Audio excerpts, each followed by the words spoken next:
AGETcast, o seu podcast de direito tributário. Boa tarde, pessoal. Boa tarde a todos que estão nos ouvindo hoje. Nós estamos aqui para gravar o 5º episódio da AGETcast. O meu nome é Ana Carolina e eu sou vice-presidente da AGET, coordenadora do AGETcast. E eu estou aqui juntamente com o nosso secretário-geral da AGET, o Hélio Mauro, e nós juntos iremos falar sobre o tema direito societário e os impactos na tributação. Ninguém melhor para falar sobre esse tema do que o nosso entrevistado Pablo Arruda. Pablo, você dispensa apresentações, né? Mas o Pablo é mestre em Direito, possui mais de 20 anos de advocacia e docência, lecionou nas principais instituições do país e hoje se dedica ao ensino no digital. Pablo, quero agradecer por você ter aceitado o nosso convite, dizer que é uma honra tê-lo aqui na JetCast e a palavra é toda sua. Muito obrigado, Carol. Boa tarde. Aliás, boa tarde, bom dia, boa noite, boa madrugada para quem está nos ouvindo aí no podcast gravado. Hélio, obrigado pelo convite, pela participação aqui para dividir com a galera esses assuntos que são novos, apesar de a gente já conviver com essas questões envolvendo societário e tributário, mas isso se mostra ainda mais importante nesse momento. Quero dizer que eu sou fã do trabalho de vocês. Eu estou lá no grupo do WhatsApp da AGED, acompanho as discussões, elas são riquíssimas e eu também bebo daquela água e aprendo muito com os debates e as informações que são manifestados lá. Então, parabéns aí pelo trabalho desenvolvido por vocês, pessoal. Muito obrigada, Pablo. Como eu já disse, é uma honra tê-lo aqui conosco. Estou ansiosa para te ouvir, porque o direito tributário toca no direito societário sempre, né? Então, eu queria começar, antes de entrar no tema propriamente, te fazer uma pergunta. O que te levou a trabalhar com planejamento tributário sucessório e usar o direito societário como uma ferramenta? Cara, então, primeiro que eu não escolhi trabalhar com direito empresarial e com direito societário como um subnicho ali. Eu fui escolhido pela matéria no momento em que eu comecei a lecionar, e eu lecionava em algumas matérias diferentes, e na faculdade onde eu lecionava, a demanda docente era maior na área de direito empresarial societário. Então, na verdade, isso acabou me levando para essa área, e eu acabei tendo a sorte de me apaixonar por isso, porque a gente casa por interesse, mas não encontra amor nesse casamento. Nesse caso, eu casei por interesse e me apaixonei completamente pela pessoa com quem eu casei, que é o direito empresarial e o direito societário. Ao longo dessa trajetória, que começa basicamente com a reforma do Código Civil, quando eu começo a lecionar um pouco antes do Código Civil atual entrar em vigor, mas principalmente quando há a transição, porque há uma demanda muito grande para atualização em matéria de direito empresarial, surgiram ali questionamentos sobre tudo, sobre natureza da atividade econômica, aquela questão do direito da empresa, etc. E isso me levou à atuação para empresários, no sentido mais amplo da palavra empresário, e, consequentemente, foi muito natural que isso descambasse também para os reflexos tributários, porque aí você tem operações societárias, operações e rearranjos societários, operações de fusão, incorporação. Fusão quase não se faz no Brasil, efetivamente, mas incorporação, cisão de empresas, aquisições de um modo geral, e isso gera um reflexo tributário natural, que muitas vezes é ignorado por aqueles que atuam no societário. Então, no final do dia, Ana, foi uma necessidade, tá? Não foi ali uma questão de acordei e falei, quero atuar nessa área, como muitos dos meus alunos fazem, né? Eles me procuram dizendo, eu quero essa área, caramba, então vamos embora, vamos trabalhar aqui. Eu quero lecionar nessa área, tá bom, vou te ajudar a lecionar nessa área. Eu não, eu estive aqui por um acaso, apenas me apaixonei e fiquei. Mas acho que é mais ou menos essa a ideia. Que bom, coisa boa. Pablo, deixa eu te fazer uma pergunta. A- Nós estamos vendo, né, a questão da reforma tributária, trouxe alguns reflexos nos impostos. Junto a isso, nós temos a discussão do PLP 108, que ainda não foi definitivamente aprovado, mas está em vias de ser. E a gente vê muito se falar sobre o impacto disso no planejamento tributário e sucessório, né? Você acha que isso fecha um pouco as portas para o direito societário atuar como uma ferramenta de reduzir o impacto tributário para o cliente? É o oposto, me parece, Carol. Eu acho que assim, fecha as portas para soluções mais simples, porque ao longo dos anos a gente vê uma simplicidade na solução para planejamentos, sejam eles planejamentos sucessórios, sejam planejamentos tributários propriamente ditos, aqueles que são planejamentos tributários empresariais.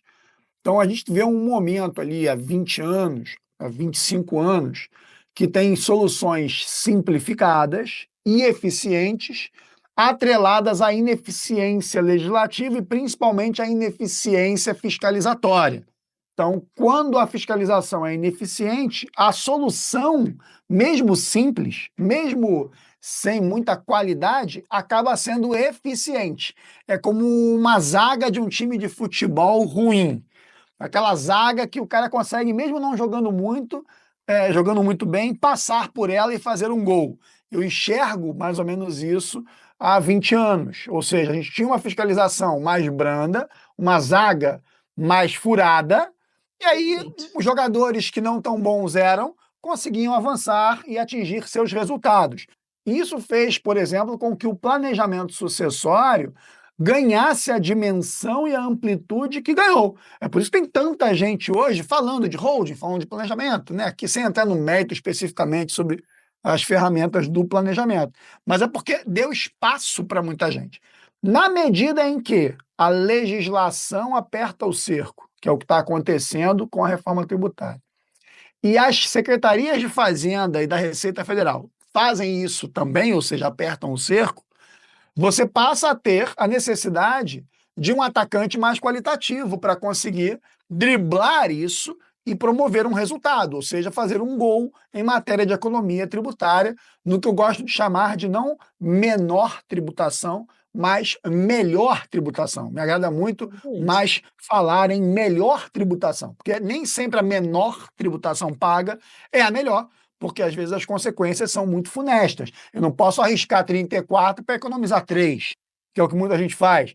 Então as pessoas não têm muita medida de matriz de risco. As pessoas querem estudar direito, mas não querem estudar, por exemplo, matriz de risco, para entender ali que às vezes eu não quero pagar 3, eu quero pagar 8, porque é melhor do que arriscar os 34, seja lá o que for, aqui sem nenhuma solução específica. Então, Carol e Hélio, o que eu enxergo com essas mudanças é fecha-se um cerco e abre-se uma oportunidade. Para quem fecha o cerco, para quem não tem habilidades, principalmente conjugadas entre o direito societário e o direito tributário, e são abertas oportunidades. Para quem? Exatamente para quem se der ao trabalho de estudar um pouco mais.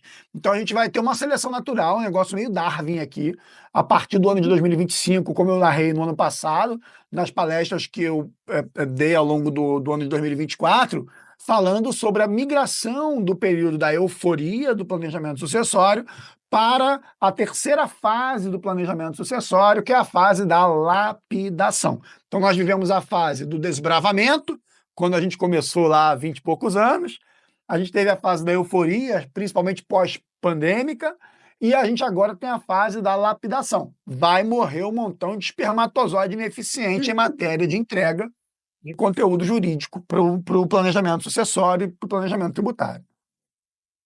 Pablo, pegando um pouco desse gancho, dessa sua resposta, eu tenho dois questionamentos.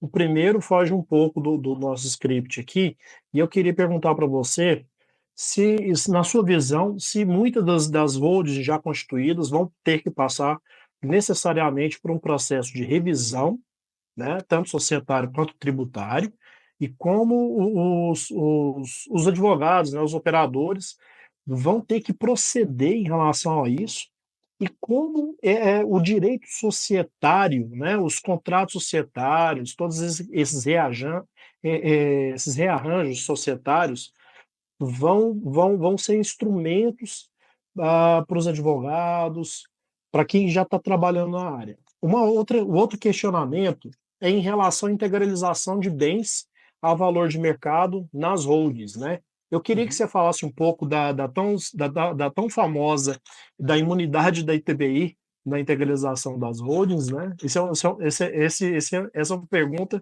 que se a gente acho que a gente ultrapassa até 1 hora, né? Ou 2 ou 3 ou 4. E um outro gancho aqui, vamos colocar mais um adendo aqui nessa pergunta aqui, que é muito grande, mas eu acho que fica legal também para a nossa audiência. Em relação a esses valores defasados na contabilidade, e queria que você falasse um pouco mais de ganho de capital também para a gente, dentro dessa perspectiva da integralização de bens a valor de mercado. Muito bom. Beleza, Hélio. Trouxe aqui logo. Tem uma metralhadora aí, mas apesar de Não perde aparentemente ter sido tempo. uma metralhadora multifacetada, a tua pergunta ela traz uma resposta com unicidade. Você primeiro me perguntou sobre a adequação de projetos já existentes às mudanças que a gente está percebendo a partir de agora. Olha só, pessoal. A gente, para nós, né? Eu tenho 46 anos, vocês têm aí, são mais jovens do que eu, mas a gente está vendo essa mudança acontecer agora.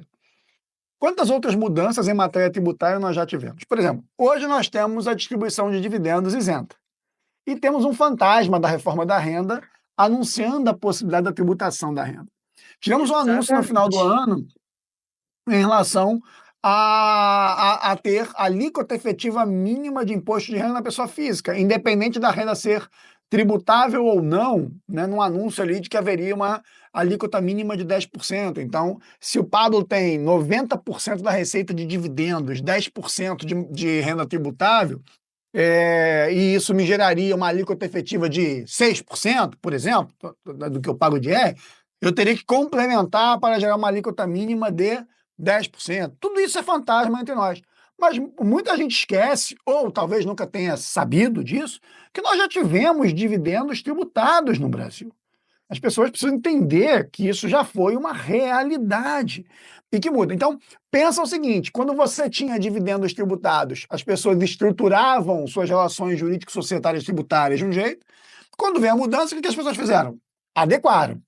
Se agora a gente passa a ter, saem de cena, PIS/COFINS, entra a CBS, sai de cena ISS e ICMS e entra a IBS, que na verdade não tem ISS nem ICMS na locação, por exemplo, e que vai passar a ter, porque vai incidir o IBS, o Imposto sobre Bens e Serviços.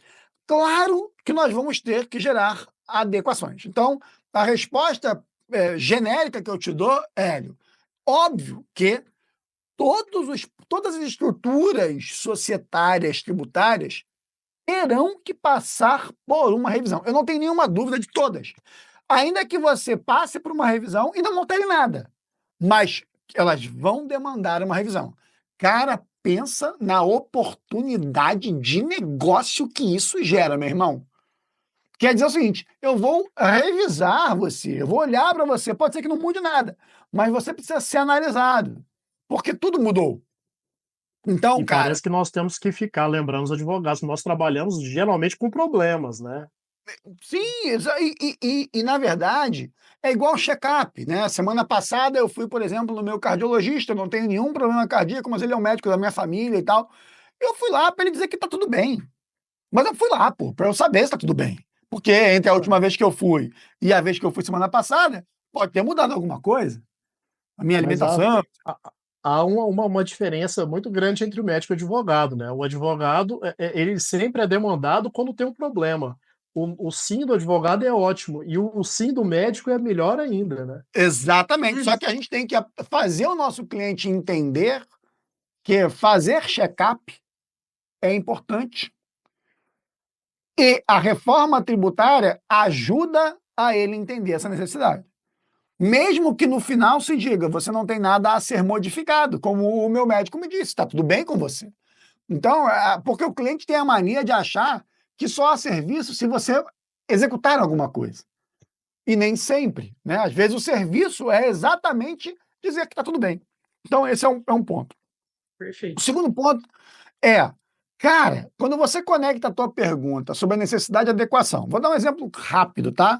Tributação de bens de uso, previsto no PLP 68, que aguarda aí, hoje é dia 13, eu não sei como é que é a datação de vocês do podcast, mas é importante a gente datar a conversa, porque se esse podcast é ouvido daqui 15 dias, ele pode ficar sem compreensão no tempo e espaço, Sim, tá? com certeza. Então, a gente está com o PLP 68 para ser sancionado até o final dessa semana que a gente está vivendo agora, previsão até o dia 16, e, portanto, até daqui 3 dias, 4 dias. E, sendo sancionado, a gente vai passar a ter, por exemplo, a incidência, não agora, mas quando começar o sistema, IBS, CBS nos bens de uso. Então, imagina aqueles bens que estão na holding e são usados pela pessoa física. Talvez a gente tenha que revisar isso. Talvez a gente tenha que criar, por exemplo, contratos. E aí eu fiz esses dias uma live sobre isso. O que é melhor? Alugar, comodato, o uso gratuito também vai ser fato gerador de IBS, CBS. Tem uma discussão de inconstitucionalidade sobre isso, porque não dá para aproveitar o creditamento de IBS, CBS para bens de uso, e aí haveria uma inconstitucionalidade. Ou seja, tem um universo incrível, mas eu vou conectar, Hélio, com a pergunta que você fez em segundo lugar, que foi do ITBI. Olha que coisa incrível, cara.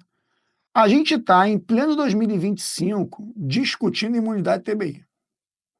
Previsto na Constituição de 88, meu irmão. Eu tinha 10 anos quando a Constituição de 88 foi promulgada.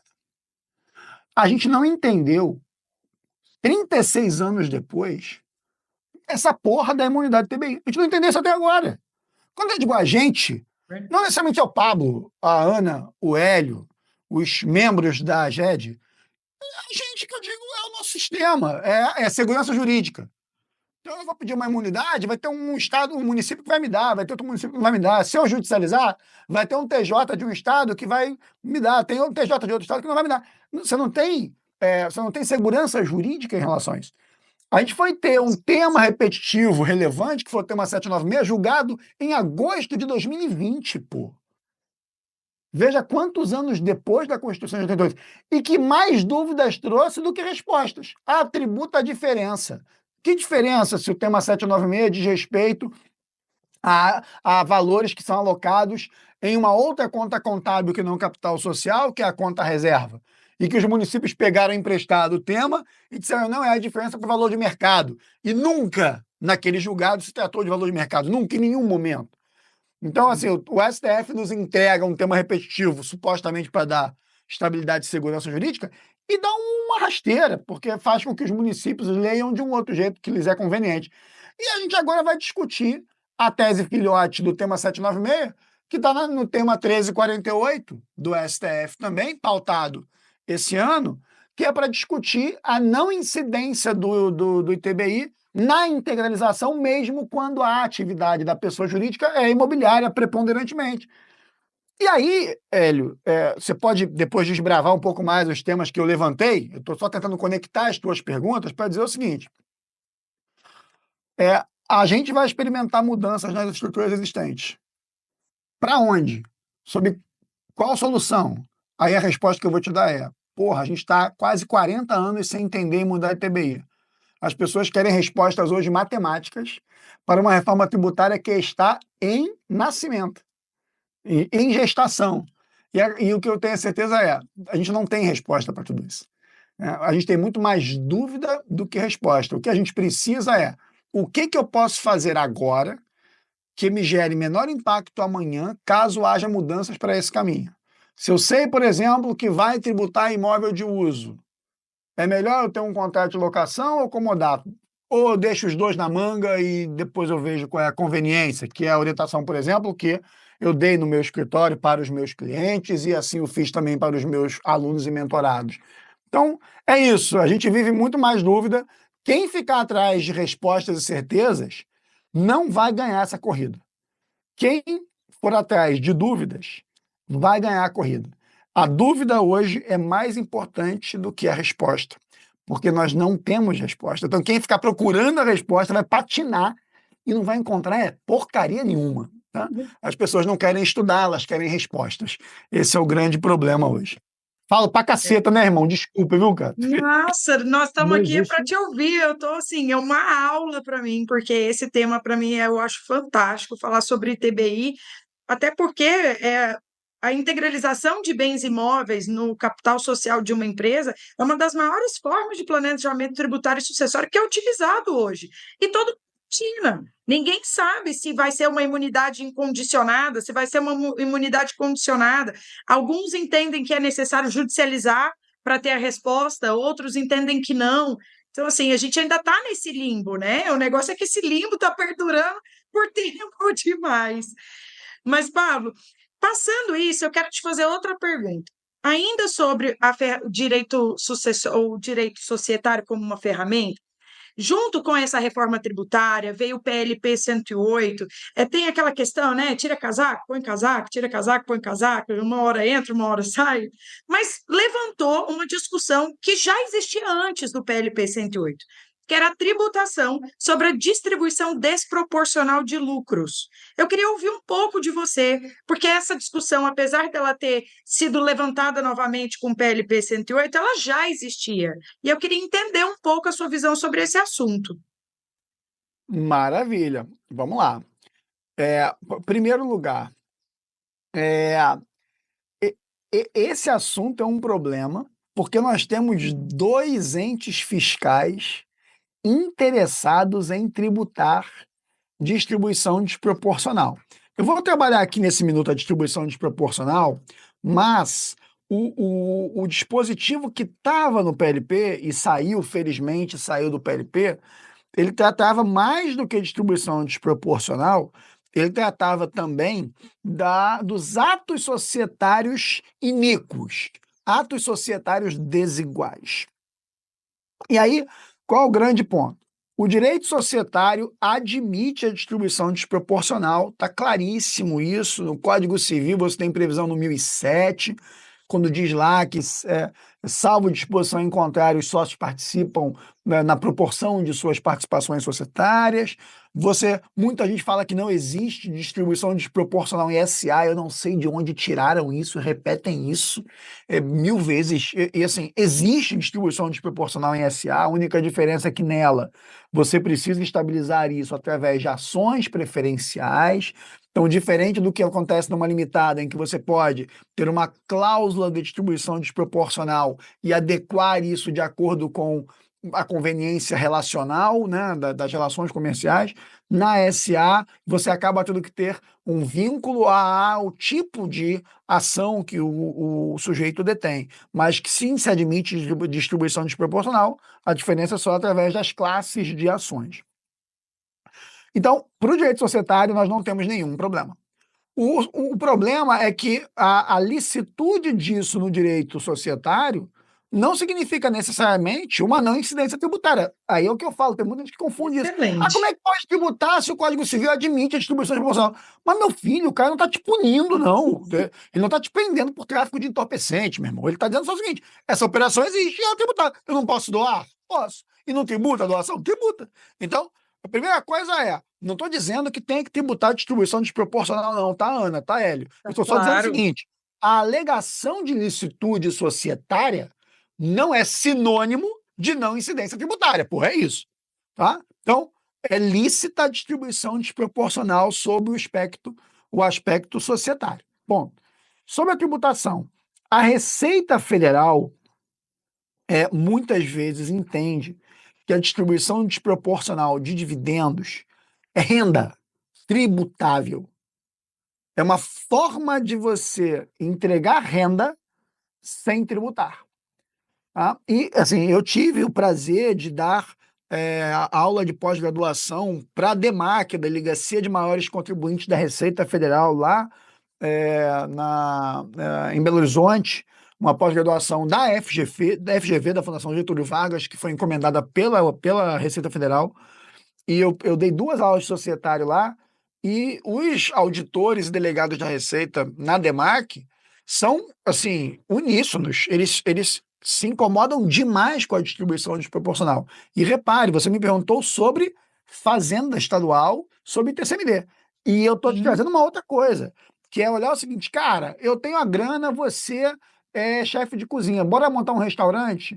A gente faz um 90-10, mas distribui o lucro metade. O que a Receita Federal vai dizer? Ué, mas ele trabalha, então isso que você está dando a ele a mais é renda, é trabalho dele, é prolabore. Olha só, tá? olha só. Isso é uma briga constante. A gente tem, por exemplo, COSIT, consulta da Receita, de que profissional liberal sócio em sociedade que não recebe prolabore terá toda a sua retirada, expressão que eu não gosto de usar, mas eu vou chamar assim genericamente, tratada como renda tributável. Então, os caras têm maneira de fazer escritório de advocacia, o cara é advogado, não recebe um centavo de prolabore, tudo vem como dividendo. Se a Receita pegar, ela vai entender que aquilo ali é renda e vai tributar de IR a até 27,5%. Então, distribuição desproporcional. Quantos e quantos julgados do CARF sobre isso, de que se você não tem uma cláusula específica com um critério bem determinado, bem definido, com atas de distribuição. Então, antes da gente falar de TCMD sobre distribuição desproporcional, fica o alerta.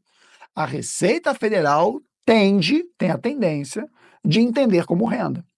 Eu sempre tentei explicar para todos os auditores amigos, delegados de Receita amigos, membros do CARF amigos, sempre tentei explicar o seguinte: você tem que entender a diferença de labor e performance.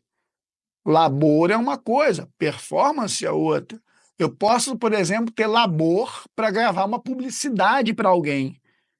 E eu posso ter uma cláusula dizendo que se aquela publicidade performar tanto nas vendas, eu tenha uma vantagem a mais sobre isso. E se eu sou sócio, isso poderia vir para mim como um dividendo desproporcional.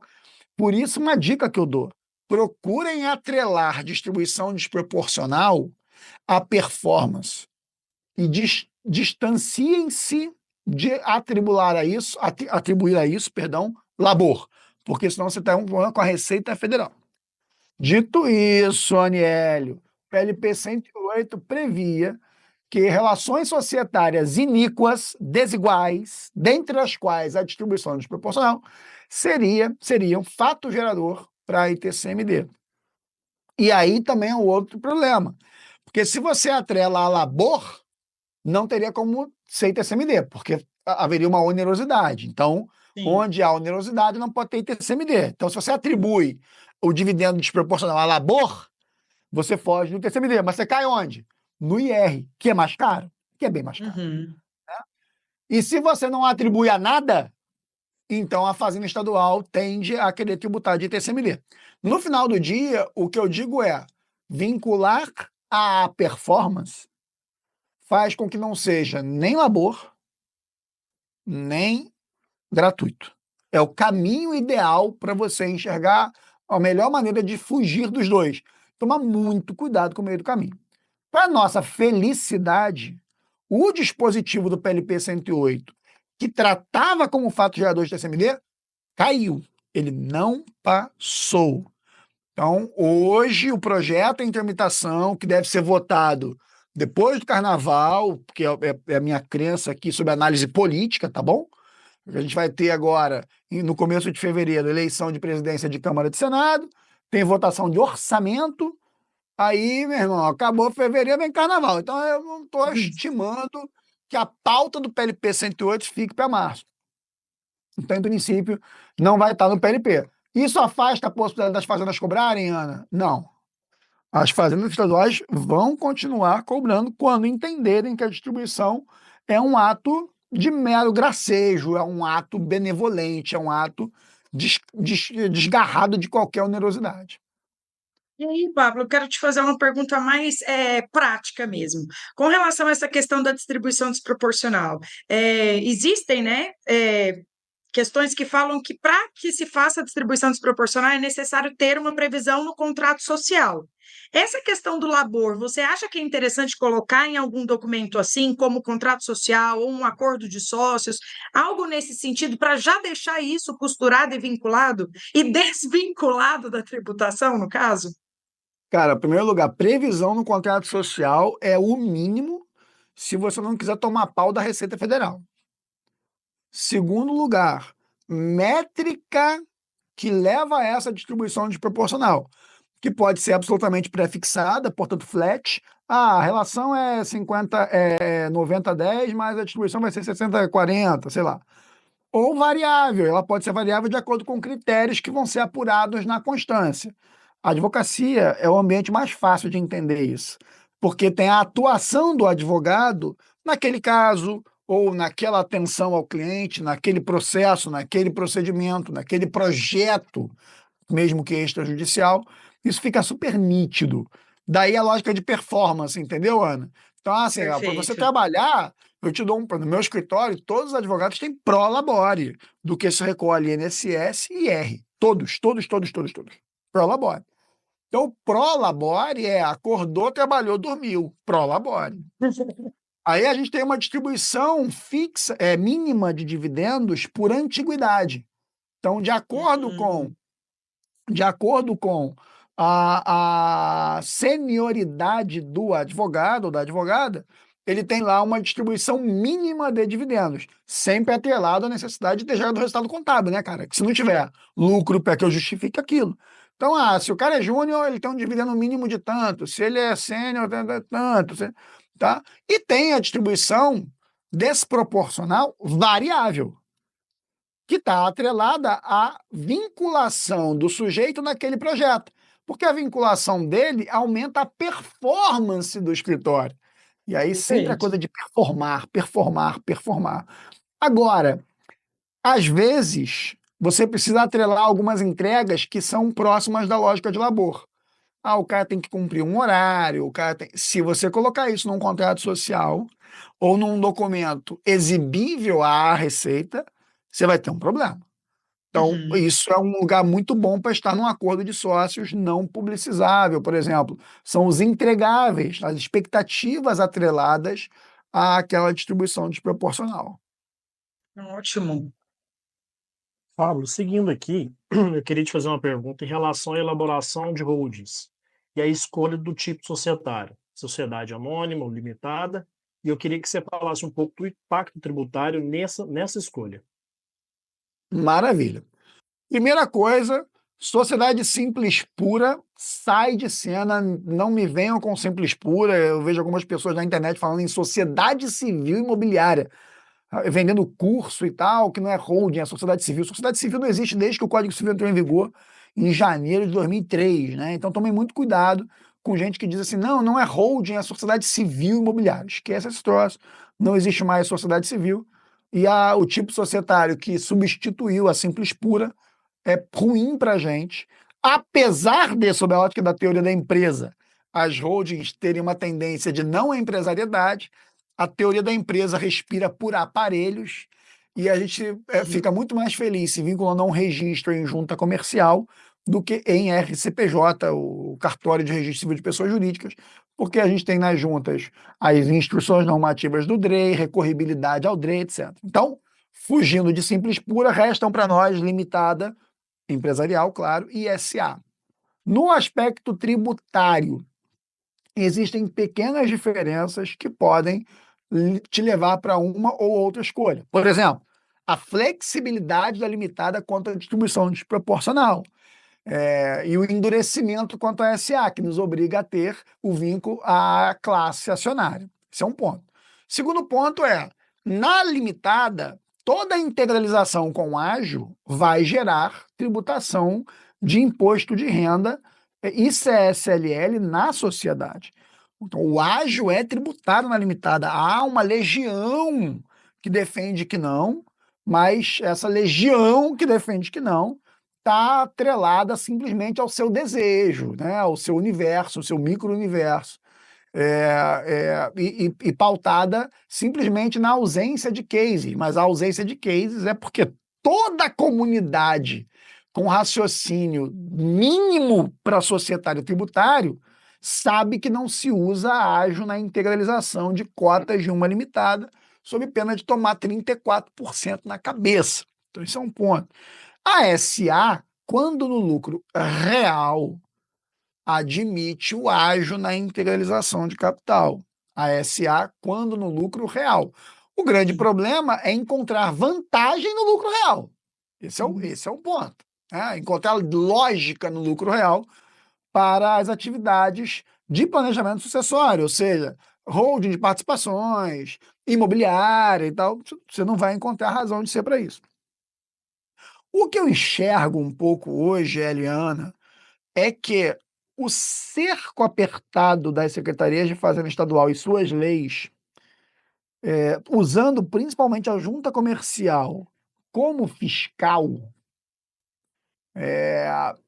e o fato de que a SA tem as transações acionárias registradas nos livros e não na junta, nos remetem a usar a SA com maior frequência hoje do que usávamos antes, quando eu falava daquela coisa do zagueiro de um time fraco em que qualquer atacante meia-boca faz gol. Hoje não. O zagueiro está mais forte, né? Tem um zagueirão lá e tal, o Becão. Então, a SA serve para isso. Toma muito cuidado, porque uma frase como essa, lida por alguém mal intencionado, sujeito a alguém mal intencionado, que tem um mal intencionado, tem alguém que é suscetível ao mal intencionado. É o cara que recebe uma oferta para botar um dinheiro em algum lugar para lucrar 10% ao mês, ele acha que vai ser bom, ele toma um golpe e ele vai pro. Ah, eu tomei um golpe. Não, você não tomou um golpe, não, meu irmão. Você tentou se dar bem e o resultado tá aí. Mas tem gente que tem a coisa do mal intencionado.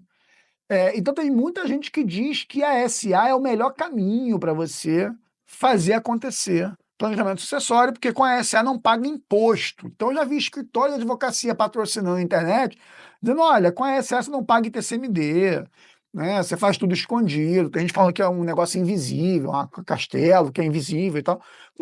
Não existe isso, porque as informações são comunicadas à Receita Federal. Então a Receita Federal sempre terá acesso a isso. Só que a fiscalização fica mais distante dos olhos da Receita Estadual, da Fazenda Estadual. Então, reduz um dos fiscais dessa operação. A junta comercial hoje é, para muitos estados, fiscal. Sim. É utilizada como fiscal. Então, isso tira um dos radares de fiscalização. É uma alternativa e eu tenho recomendado, tanto que agora eu vou lançar o meu curso, o SA de A a Z, né? Eu tenho limitada de A a Z, eu vou lançar agora em março o SA de A a Z, exatamente para dar esse foco, né? Dar essa energia para a rapaziada. Ótimo. Pablo, e assim, ainda com relação às holdings, né? A gente vê muito falar sobre usufruto na holding, a utilização do usufruto, ao invés de utilizar ferramentas de direito societário para manter ali o poder do patriarca, ou então para conseguir fazer uma organização societária de forma a vincular a administração a todos e tudo. Queria ouvir um pouco de você sobre essa ferramenta, a utilização do usufruto em detrimento de utilização de ferramentas de direito societário para conseguir fazer uma administração de poder, algo nesse sentido. Até porque a gente fala muito de usufruto e TCMD, e a gente sabe que muitos estados fazem esse pagamento diferido, né, do ITCMD quando da constituição do usufruto. No estado de Goiás não é uma situação, no estado de Goiás você paga tudo na data da declaração, mas outros estados ainda têm esse diferimento de ITCMD. Então, uma forma de fazer a instituição da holding e fazer essa transferência de cotas é instituindo o usufruto. Queria entender um pouco o que você acha desse instituto em detrimento da ferramenta de direito societário mesmo. Muito bom, cara. A primeira coisa é que eu acho que o mercado sempre está em busca de uma solução mágica. Então vai ter gente dizendo, não faça usufruto, é a pior coisa. Vai ter gente que vai dizer, não faça tal coisa, é a pior coisa, porque a internet precisa de afirmações fortes. E a gente tem que tomar esse cuidado. Primeira coisa. Perfeito. Segunda coisa se eu não entendo profundamente cada um dos institutos, eu não vou saber quais são as fraquezas e as qualidades deles. Por exemplo, o usufruto é incrível? É. O usufruto é um direito real. Por ser um direito real, a estabilização dos direitos a ele vinculados é muito maior.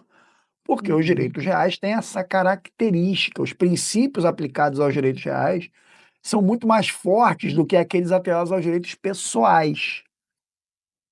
Então, se eu tenho um direito real de usufruto, é muito mais fácil que eu, por exemplo, consiga obrigar o recebimento desses frutos. E eu não estou falando só de administrar. Agora, eu preciso entender que fruto não é árvore. Eu falo isso 1000 vezes. As pessoas falam, não, você monta uma holding, bota os bens dentro, mas não muda nada, você vai continuar podendo fazer o que você quiser. É mentira, você não vai continuar podendo fazer o que você quiser. É mentira, pô. Se o teu filho, no proprietário das cotas, quiser se voltar contra você, ele tem muito espaço para isso. Porque se você é usufrutuário, a você cabe apenas colher frutos das cotas. Perfeito. Se a sociedade não der frutos, eu posso vender um imóvel. Bom, o imóvel não é seu, é da sociedade. Mas eu sou o administrador e tenho poder político com usufruto. Legal, você vai determinar que a sociedade venda como político votante na sociedade e vai executar a venda pela sociedade como administrador dela. Perceba os bonés diferentes, né? Eu tenho voto com usufruto, porque estabeleci esse voto, e como administrador eu apresento a sociedade no ato. Legal. Na hora que a sociedade vende o bem, para onde vai a grana? Vai para o bolso da sociedade, irmão. Mas eu quero que o sócio use, o pai use como usufrutuário. Beleza, mas e se não deu lucro? Se não deu lucro, não tem fruto. Então eu tenho que ter outras dinâmicas que permitam fazer isso, Ana e Hélio. Por exemplo, se eu dou cotas para os meus filhos, eu posso botar encargos de alimentos mínimos, sob pena de desconstituir a doação. E aí meus filhos são devedores meus de alimentos, pré-fixados como mínimo, que são exigíveis se a sociedade não der frutos. Então eu condiciono a exigibilidade dos alimentos à inexistência de frutos bastantes.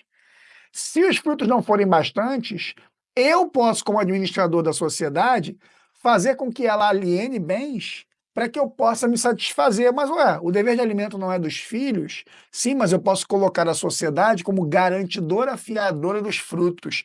Então, eu dou cotas para os meus filhos com o dever de alimentos na condição, no encargo, perdão. E, paralelamente, a sociedade é fiadora dos meus filhos nesse dever de alimentos. E eu, no contrato, posso ser um autoexecutor dos meus interesses como credor de alimentos, prevendo que não há conflito de interesses, nem na minha posição de usufrutuário votante, nem de administrador representante da sociedade, para fazê-la cumprir o dever de garantia dos alimentos que meus filhos têm para comigo. E aí eu meto a mão no resultado da venda dos bens da sociedade. Mas para eu chegar a essa conclusão, Ana e Hélio, eu tive que entender que o usufruto tem limite. Eu tive que, ao invés de eu ficar dizendo que como usufrutuário eu posso tudo, ao invés de ficar santificando, beatificando o usufruto e tal, e achar tudo lindo, eu fiz um pensamento oposto. Eu criei um problema. Eu disse, olha, não pode. E a partir do não pode, é que eu encontrei uma saída para o pode, juridicamente falando. Captou a ideia, pô? A mesma coisa é em relação à distribuição desproporcional. Bota uma golden share. Uma golden share com voto absoluto. O cara em sociedade limitada. Golden share em sociedade limitada. Golden. Eu não tenho problema com a limitada com Golden. Sim. Eu tô de boa, eu uso Golden limitada. O grande problema é achar que com uma Golden, que representa 1% do capital, 0,1%, sei lá, uma microfração, eu vou ter poderes políticos soberanos. Eu não vou, porra. Eu não vou por uma razão muito simples. O nosso direito não aceita o domínio político-societário minoritário. A gente ficou anos, desde 76 até agora, há 3 anos atrás, há 3 anos, me perdoe a redundância, sem poder ter voto plural na sociedade limitada, na sociedade anônima, perdão, 110, parágrafo 2º, e por tabela na limitada, porque se não tem regência, eu vou aplicar mesmo que por analogia a lei de SA. Quando veio a possibilidade do voto plural na SA, aplicável à limitada, eu entendo, foi imposto um limitador. Um limitador de X e de tempo. O que é de X? 10X. Então, o voto só pode ser plural em até 10X. A cada voto, a cada ação, você pode multiplicar por 10. E no tempo, até 7 anos no máximo. Para renovar, tem que ter a aprovação dos minoritários. E o que significa, galera? Que eu não posso achar que com uma Golden eu vou ter poder político soberano, como muita gente quer dizer. Então, as pessoas preferem olhar para a qualidade dos institutos, ao invés de olhar para os defeitos. Quando eu olho só para a qualidade, eu não enxergo soluções para defeitos que existem, eu não estou vendo. Então, eu preciso ser um pessimista inteligente, um pessimista estratégico. Então, eu vou olhar com pessimismo para o Instituto.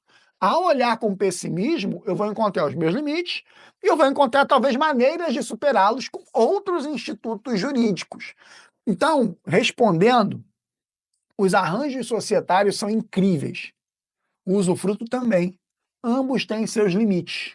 Se eu não olhar para os limites, eu vou fingir demência.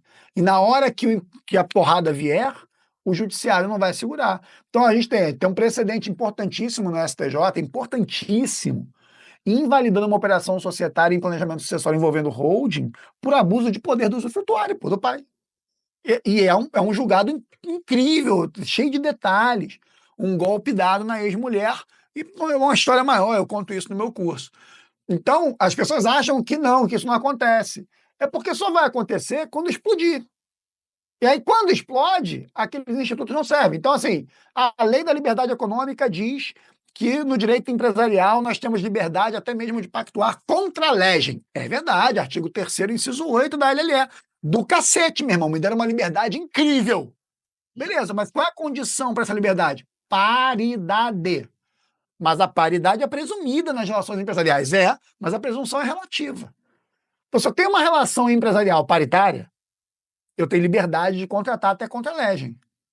Agora, onde é a paridade, por exemplo, num planejamento sucessório societário, em que um patriarca diz como será tudo e os filhos têm que assinar tal qual ele deseja? Em que momento alguém vai acreditar que aquela relação societária é paritária? Porra, se eu sei que ela não é, eu não posso me agarrar no instituto que diz que tem uma liberdade absoluta. Tá entendendo? Então, assim, eu sou um societarista, eu amo a liberdade do direito societário para relações societárias paritárias. Mas Perfeito. quem é que consegue dizer e manter de pé uma suposta paridade de um pai, um filho, uma esposa num planejamento sucessório? Pô? Que paridade é essa? Deu para pegar? Com certeza.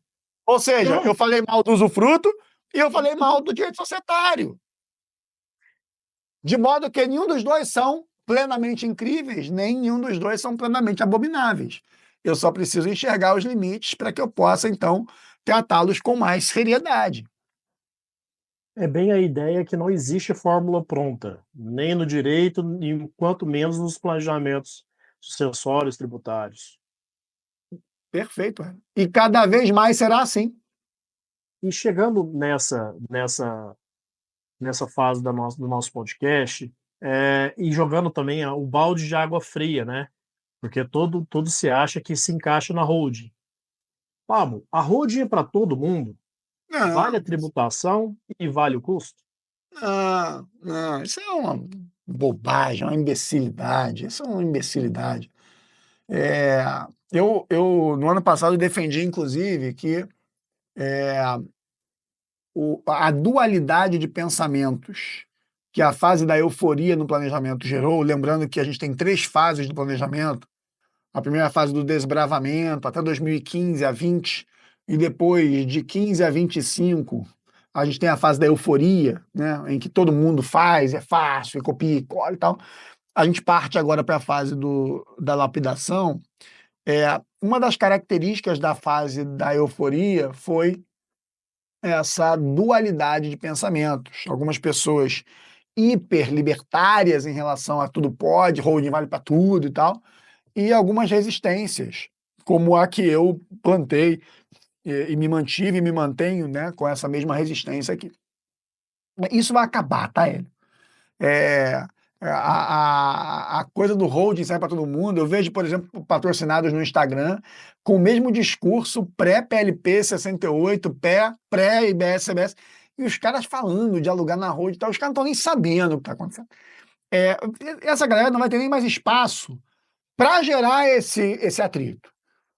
Portanto, eu quero cada vez dar menos atenção a isso, né? Falar menos sobre isso. Eu já ataquei tudo que eu tinha que atacar. Mas o grande resumo aqui é locação de imóveis na holding vale mais a pena porque na pessoa física tributa em 27,5%.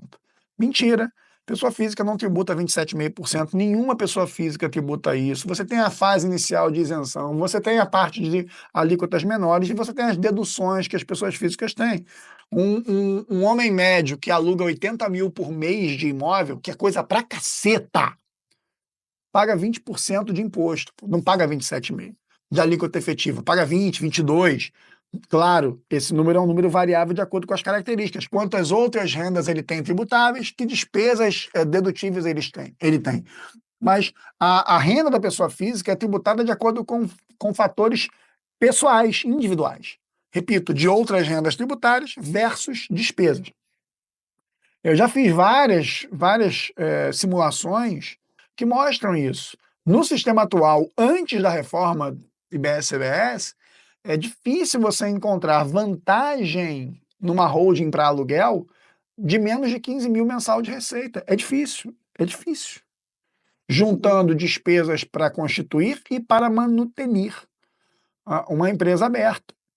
Então, e as pessoas querem dizer que não, que se o cara tem R$500 de aluguel por mês, ele vai se dar bem com a holding. E ele, de repente, não está nem pagando imposto, porque ele está recolhendo o carnê, mas no final do ano, no ano seguinte, quando ele faz o ajuste com o leão, ele tem restituição, ele não percebe isso. Ele acha que o governo está dando um dinheiro para ele. Não está dando dinheiro para ele, não, meu irmão. É restituição que ele tem por dinheiro. E ele tem que entender que a restituição significa que o que ele pagou está deduzindo aquilo que ele recebeu de volta. E aí ele tem que calcular a alíquota efetiva. E isso está lá na declaração, tem lá, alíquota efetiva. Entendeu? É desinformação atrás de desinformação, cara. Desinformação atrás de desinformação. Coisa de maluco. E isso vai continuar, Hélio. No sistema de IBS-CBS, tem que tomar muito cuidado com imóveis de uso. Por exemplo, por que não integralizar nua propriedade de imóveis de uso e reservar o usufruto dos imóveis de uso? Por que não, antes de integralizar a nua, instituir fração de usufruto mínima para a segunda Essa é uma geração? operação muito interessante. Reservar o usufruto para a primeira, na maior parcela, e botar o direito de acrescer. E você garantir isso pelo menos por 2 ou 3 gerações. Aí tem que ter ponto de atenção, estados que querem tributar o direito de acrescer no usufruto. É um impacto pesado, não pode ser ignorado. Então, a gente tem que parar com a mania de olhar para uma solução e gostar dela de tal maneira, com tal intensidade, que nos impeça de ver outras coisas e os problemas que aquela solução tem. Eu tenho mais que desgostar das soluções primeiro. Porque quanto mais eu desgostar delas, mais eu vou discutir, mais eu vou atacar, que é o que a gente faz, por exemplo, no meu Mastermind Globo da Morte. Chama-se Globo da Morte pela coragem que as pessoas têm que ter de colocar-se à prova. Então, tá com uma ideia maneira, bota aqui a prova, porque a gente vai bater nessa ideia, a gente vai espancar essa ideia até ela não aguentar mais. Se ela ficar de pé depois que a gente espancar, é porque ela é boa. Então, esse é o ponto, entendeu? Não, isso é ótimo, assim, só complementando até a questão da holding, a gente não pode esquecer que aquela holding feita para que depois ela seja doada para os filhos, a depender da base de cálculo do ITCMD, não é vantajoso fazer holding coisa nenhuma. Aqui no estado de Goiás, por exemplo, a base de cálculo do ITCMD para cotas e ações de sociedade é o patrimônio líquido ajustado, acrescido do aviamento, que é um cálculo de uma projeção de lucros. Então, que está se no for PLP 108. O Goiás está fazendo o que o PLP 108, que é um absurdo jurídico, tá? Porque eu não posso tributar um fato de acordo com um futuro incerto e não sabido. E fluxo de caixa é um futuro incerto e não sabido. Isso é absurdo. Goiás trouxe uma excrescência jurídico-tributária com essa regra de fazer avaliação de empresa com base em fluxo de caixa. E já usa isso há muitos anos, né? Então, aqui no estado de Goiás, por exemplo, para você fazer uma holding, você tem que fazer até esse cálculo. Poxa, se a intenção da minha holding depois é fazer essa doação para os meus filhos, eu não posso esquecer que no cálculo do valor da doação, ele vai fazer esse aviamento, o cálculo desse aviamento, dessa projeção de lucros. Então, às vezes, ela nem sem contar do risco de você integralizar os bens e depois sofrer o ITBI, né? Sobre a diferença ou sobre a imunidade incondicionada, enfim. Então, assim, a gente divaga nesses sentidos na hora de fazer uma perspectiva de se a holding ela é necessária ou se ela não é necessária para aquele caso. Então, assim, exatamente. E aí eu tenho um ITBI para enfrentar, às vezes um depósito para judicializar, e quando você vai vendo, quando você olha a operação do cara, ficou mais cara. Então, é isso. Com certeza. Pablo, eu quero agradecer novamente por você ter aceitado o nosso convite. Para nós é uma honra tê-lo aqui. Esse podcast foi uma verdadeira aula. Eu me sinto muito honrada de poder te entrevistar nesse podcast. Quero agradecer a todo mundo que está ouvindo o podcast, que se dedicou um tempo para saber mais sobre o direito tributário, os impactos do direito sucessório na tributação. E muito obrigada, Hélio, pela sua participação. Foi de suma importância aqui para nós. Discutir esse assunto para nós é um grande privilégio. Muito obrigada. Eu agradeço. Obrigado, gente. Hélio, obrigado aí mais uma vez. Parabéns de novo pelo projeto de vocês, que vocês prossigam firmes e fortes com isso, levando informação para as pessoas, tirando as pessoas do conforto, para que eu possa aqui deixar minha última expressão. Vivam no desconforto, né? Fujam do conforto intelectual. Quando você foge do conforto intelectual, você vai encontrar um conforto para a sua vida. A sua remuneração é melhor, a sua consciência fica melhor. Então, o conforto de consciência e o conforto físico, o conforto patrimonial, financeiro, esses confortos decorrem do desconforto intelectual. Tá? As pessoas estão buscando muito conforto intelectual. E isso é o grande limitador que a gente tem para evoluir. Eu não consigo ver no mercado grandes profissionais que evoluíram e têm estabilidade em suas carreiras, longevidade em suas carreiras, porque é muito mole ganhar dinheiro na internet nos últimos 2 anos. Eu quero saber onde é que essas pessoas vão estar daqui 20 anos. Né? Então, pessoas que estão no mercado desde quando eu comecei a lecionar e advogar, lá em 2002, 2001, o quanto elas têm longevidade está atrelado ao quanto de desconforto intelectual elas estão dispostas a estar. Então, estejam em desconforto intelectual. Muito obrigada, Pablo. Com vocês, Pablo Arruda, muito, muito, muito obrigada. Tchau, tchau, pessoal. Um abraço. A JetCast, o seu podcast de direito tributário.